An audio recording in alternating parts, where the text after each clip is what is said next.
Hi everyone, today's IBA virtual meeting will be about all things good news. My story comes from thegoodnewsnetwork.org and it says a pair of Swedish scientists designed a microchip that stores solar energy in liquid and shipped it to China, where 3 months later it was converted into electricity. The scientists are hoping to create the opportunity for more solar-powered electronics and appliances, expanding solar's use away from exclusively baseload power generation. Scientists and entrepreneurs are still racing to see who can create the most efficient and effective way of storing solar energy, as PV panels continue to increase rapidly across the world. This latest newsworthy breakthrough comes from a Dutch-Chinese design team looking for a small, simple way of storing solar energy for the market of smaller electronics. This is a radically new way of generating electricity from solar energy. Research leader Casper Moth-Poulsen, professor at the Department of Chemistry and Chemical Engineering at Chalmers University, told Euronews. It means that we can use solar energy to produce electricity regardless of weather, time of day, season, or geographical location.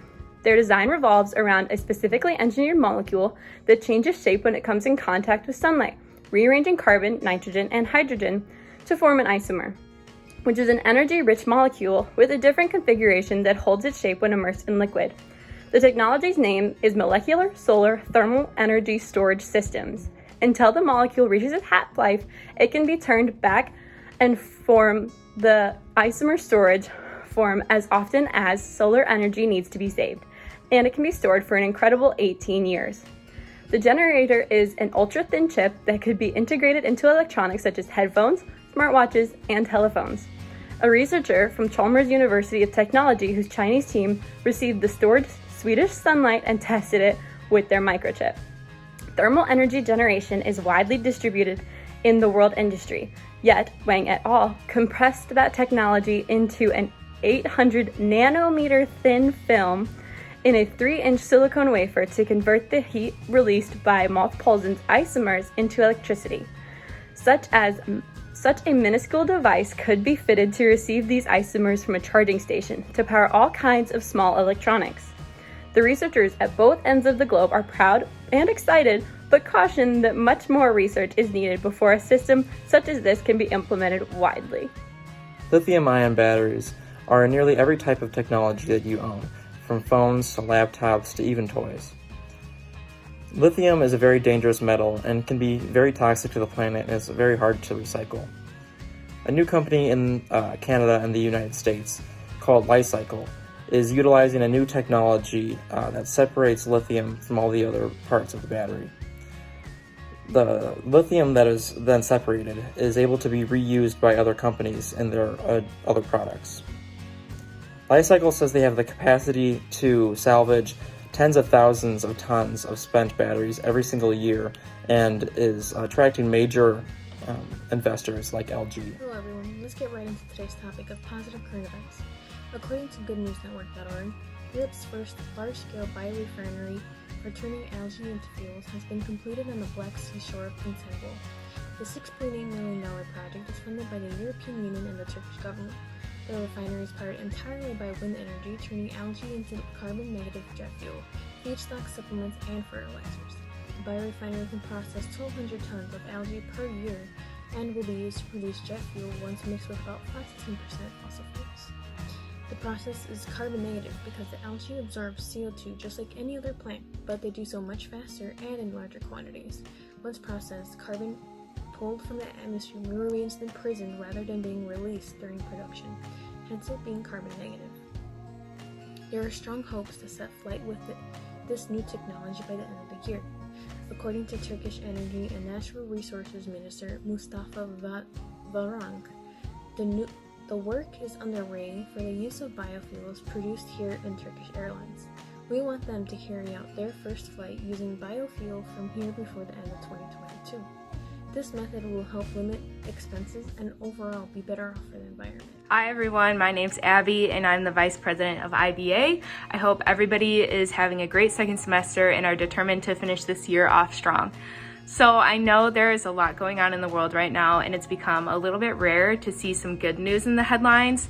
But in our troubled times of war and pandemic, the World Happiness Report 2022 just came out just in time for spring, and I wanted to shed a little bit of light on it today.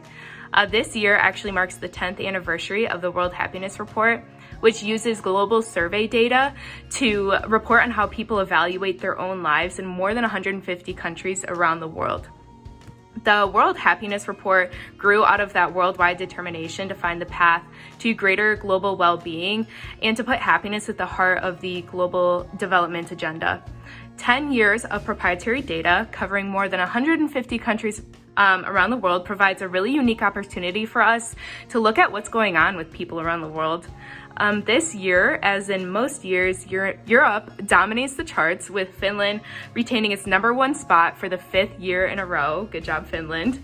Behind Finland are Denmark, Iceland, Switzerland, and the Netherlands as the top 5. This year, the United States actually took 16th place, which shows an improvement from our 19th rank last year. The World Happiness Report survey data also found that donations, helping strangers, and volunteering in 2021 greatly spiked all around the world, reaching levels of almost 25% above their pre-pandemic prevalence. I know as business students, we often celebrate the success of industrialized, technologically advanced countries, but from another perspective, the World Happiness Index is meant to be a way to try and show countries how to improve their citizens' happiness, understanding that happy citizens equals a more prosperous society. So if you're looking to travel or possibly live abroad one day, consider how the people in that country would rank their well-being, and also remember that even if we don't live in the happiest country, we can most definitely try to find the happy things in every day. Thank you. Hey guys, it's Luke Seymour, Treasurer of International Business Association, and this week we are talking about positive news from around the world. So I was able to find an article focusing on a German startup company that is turning the most energy inefficient buildings in the country into net energy producers. And so they're able to do this by creating wooden panels, prefabricated wooden panels that are to the exact size and shape of these houses, and just attaching them on the outside and on top and connecting solar panels to these buildings. And so not only do the solar panels create energy for the houses and replace coal and gas, but also wood is great at insulating temperatures, so being able to keep that heat out, the cool inside. I just thought it was a great innovation that a lot of people don't focus on, more sustainable energy regarding housing. Also, they're beautifying these houses too, because some of these concrete houses are in need of touch-ups. So just thought I'd bring that to your attention, and see you guys at the next meeting. Thank you. Hello, my name is Kasha, and I'm here to give you guys some exciting news. It still doesn't yet pertain to us, but there's going to be a study conducted about potentially changing our work weeks from Monday to Friday to begin a 4-day week. This idea came about within the British researchers within Cambridge and Oxford, as well as within Boston College, and they decided they wanted to conduct the very first, one of the largest studies that will have nearly 30,000 participants. Will begin starting in June, to see if the reduction of hours and work hours will make an impact on their careers, as well as physically and mentally. They want to see if they'll contribute in different ways within their productivity, or have less burnouts and things like that. So really excited to stay up to date with this kind of study, and that's all I have.